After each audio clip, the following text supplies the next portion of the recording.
1, 2, 3, go. Bakit mo ko binangga? Alam mo ba anak ko ng CEO? Ha?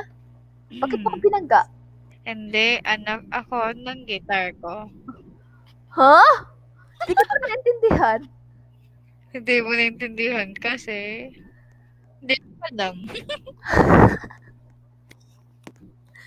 Alam mo ba, yung CEO dito sa store, papa ko. Ba't mo ako binangga? Yung nanay mo Hindi naman naman kita nagtrabaho sa amin. binangga Naging ano ha? Hindi naman kita binangga. Yung diba na baga sorry. Uy, binangga mo ako. Nahulog niya yung pagkain ko nga eh. Ha? Nahulog yung What? pagkain ko, oh. Sayang Ay, yung ano, pagkain wait ko. lang. Ay, ano, yan. ngayon, Yung, wait lang. yung ano, yung Ngayon lang allowance ako, may ko. pagkain pa naman na dito sa ano, Tapos yung pagkain ko, 8K. Tapos yung allowance mo, 100. Hoy! Ikaw nga Ano? binabangga mo yung balot ko. Tingnan mo yung balot ko, oh. Hindi naman napapunit yan eh. Affordable ko yan. Afford ko yan.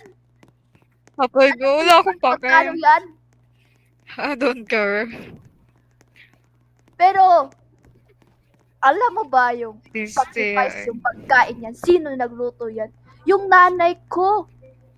Tapos inapakan mo lang. Ha? Dahil mo ang Wala ka ba delivery. ng awa ng gusto mo? Wala ka bang awa sa pagkain? Yung iba nga dyan, kumakain na lang sa kalsada kahit punit-punit na yung pagkain nila. Wala ka ba konsensya? Konsensya? Sabi sa'yo, kuday, buringog.